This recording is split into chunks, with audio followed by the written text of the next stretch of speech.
Marvel Cinematic Universe accounts for 4 of the top 10 most grossing films of all time.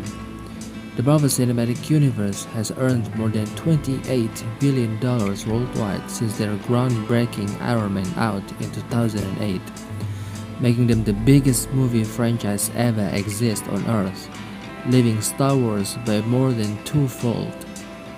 Whether you like superheroes or not, I guarantee that at least you know one of their characters: Iron Man, Spider-Man, X-Men, etc. But I'm not gonna tell you about their grand success. Instead,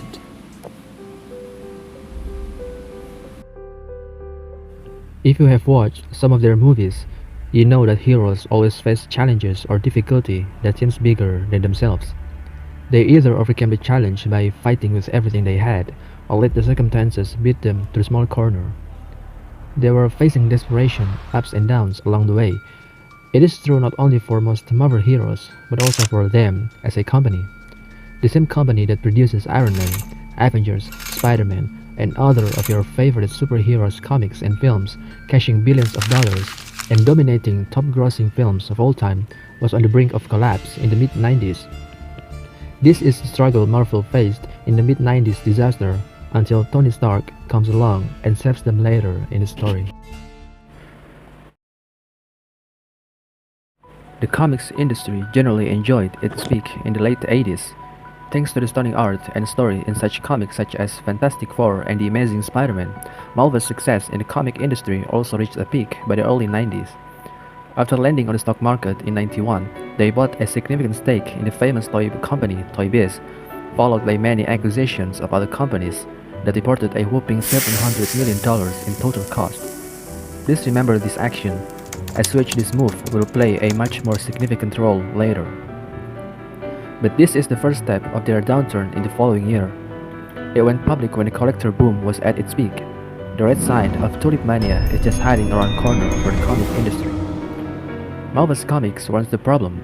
They still maintained the stunning art and story of each hero they presented to the world. But the gimmick they do to sell the hardcore Marvel's fans that later harmed their comic book sales. Actually, the gimmick was also used by every major publisher at the time. Think about it. Publishers were introducing new variants of covers with highly fancy printing techniques with the same issues. You snapped up hungrily by that, then bought 20 comic books, opened and read one of them, then kept the other 19 unopened, thinking they would become golden eggs one day. You feel like you're making a higher return guarantee investment. As Ron Perlman stated, "We couldn't get a handle on how much the market was driven by speculators," Perlman said. "The people buying 20 copies and reading one and keeping 19 for their nest egg." It is exactly what many people do at the time, including Marvel hardcore fans, that provoked the comics industry downfall in the early 90s onward. It's a boom. They hoard them up. Not only for Marvel, it is also true for almost other comics publisher. The dealers overordered in massive for a demand that wasn't there. All of them believe it will become valuable one day so that they can cash in. Spider-Man and X-Men comics were the best sellers then. Marvel and other comic book companies were complacent during this early 90s profit, until 93 came and a long-winded winter will come for all major comic books company and retailers. Using economic logic, when people overbuy and hoard comics, it increases prices. Since the number of comics was unlimited against the limited demand for them, it made people unwilling or unable to spend too much money on comics anymore when the price was too high. The comic book market was driven too much by speculators with little or no interest in the content. When people were unwilling to buy comics anymore, there was declining demand in the market, which already had very limited demand. People and entities that hoard comics are left with vast chunks of comics inventory without a willing buyer. You can see here, when the realization dawned on them that the goods they hoard don't have any value, the market responds with the plunge of comic book sales. This affects all major comic book publishers and retailers, including Marvel. The underperforming of comic book sales, aided with bad business deals, left Marvel in ugly shape. Marvel was on the verge of bankruptcy, dragged down as the comics industry collapsed. Previously, they also had started an initial endeavor other than a comic book, which is a comics adaptation. The late 80s success of Tim Burton's Batman certainly allured big home production, including Marvel, to produce their live heroes on screen. But unfortunately, most comic book adaptations were financial flops. At the time, superhero movies were viewed as a bad investment. They required advanced technology and CGI, which were still inefficient and expensive comparing how they are now. They are also considered a big risk because there are still very few successful superhero movies. Batman and Robin was a complete bomb, making comic book movies effectively dead.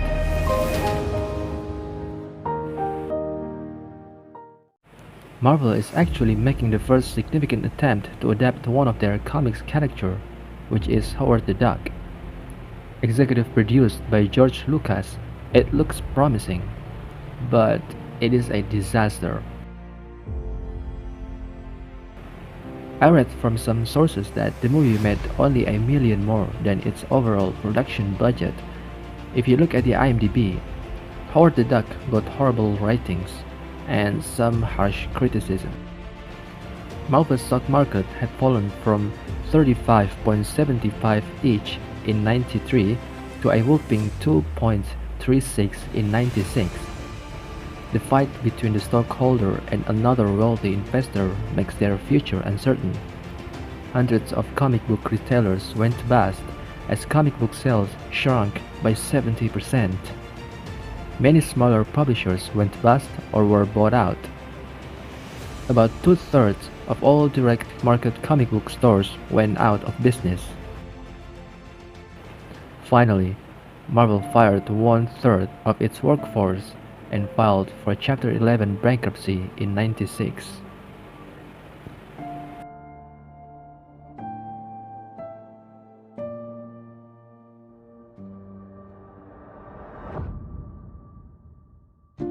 Many sources say that the filing was not necessarily related to the crash. Nonetheless, it still played a big part in Marvel's catastrophe. The then Marvel's owner, Ron Perlman, got all the blame for his terrible business maneuver since he bought Marvel in 1989. Some called him the corporate raider. I could make a whole video about him because he played an essential role in the Marvel catastrophe, but I just want to give you a big picture of Marvel's overall situation. Marvel had no leverage to negotiate in this situation, especially if they wanted to get into the movie business. They dried financially and badly in debt. They ended up selling off the movie rights of X-Men and Fantastic Four to 20th Century Fox, Spider-Man to Sony, then Hulk to Universal Studios. While they tried to sell it to get by, there is still a legal dispute between the board. At this point, the struggle over corporate control gets confusing, with various entities quarreling over various chunks of the business. Under this horrible situation, Marvel finally merged with the company that they bought a significant stake at the beginning of the video, Toy Biz, despite intense legal battles and struggles to pay back creditors. They sold the rights to the most marketable characters they had and took the best deals they could get their hands on to save the day. In the late 90s, Blade and X-Men movies were a hit. Blade made $70 million at the box office. Marvel still has the license for them, remember? But Marvel only got 0.036% of the total $70 million. Yes, you read that correctly. They only made $25,000 from Blade. The same thing also happened with Spider-Man. They couldn't do anything with Spider-Man as it was getting more and more financial success with another studio. They don't even have creative control over it. When Tobey Maguire's Spider-Man brought in $3 billion, Marvel only got 62 million, or just 0.0207%, which is ridiculous. We all knew how massive the Spider-Man franchise was, but as cited by the head of Marvel Films at the time, Avi Arad, we were giving away the best part of our business, he mounted. They did. They were desperate, very, very desperate. They are letting some of their well-known heroes to get by.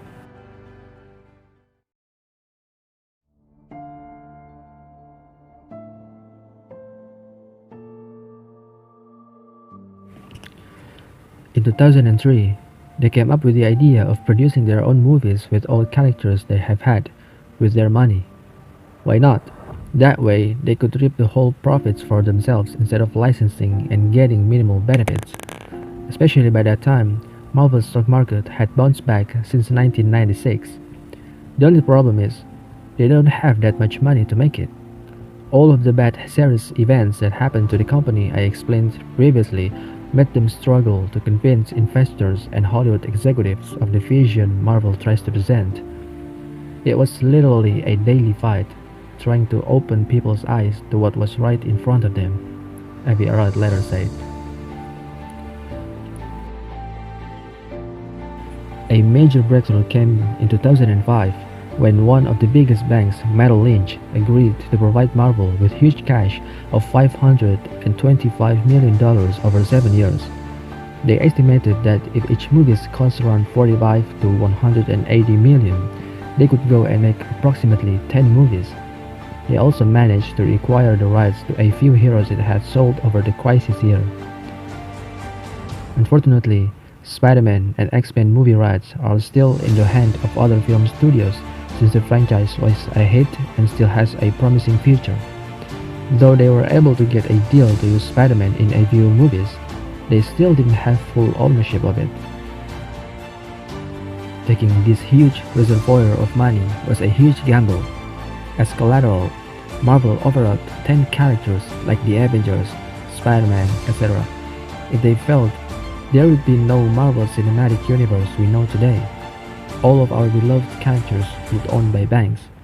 They would lose a massive opportunity to create these individual heroes that will be intertwined one day with their phenomenal franchise, Avengers, which helps them become the biggest franchise on Earth.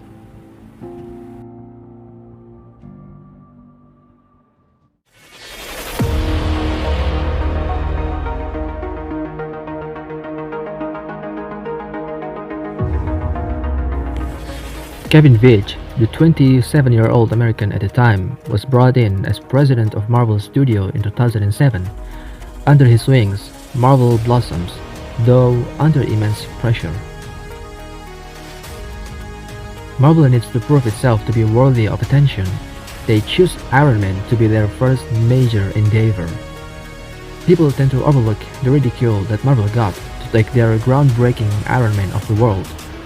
Not only do they have this unsafety net in the back of their head with lots of characters that they use as collateral, there were still tons of dots circling.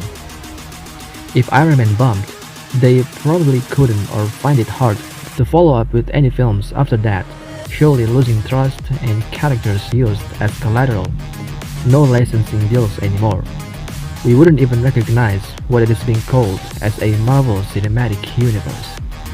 Adding more, around 30 screenwriters rejected the project as they thought it was too unknown.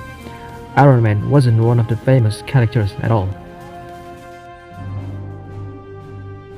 But boy, they did it. Iron Man made $585 million, followed by 73 award nominations across many prestigious show awards, of which they won 22 of them. Absolute masterclass. The success attracted Disney, who ended up bought Marvel in late 2009 for around $4.3 billion. The best deals Disney ever made, because 13 years later, Marvel made Disney 6 times more profitable. They went on to produce astonishing films that rarely flopped. Every single one of their movies was cashing money hand over fist. They quickly took the #1 spot in the top global movie franchise. As for now, Marvel Cinematic Universe still sat at the top list with earnings of $28 billion, dollars, in which Avengers Endgame is the highest grossing films that made $2.8 billion dollars alone. No other franchise can come close to them as of today.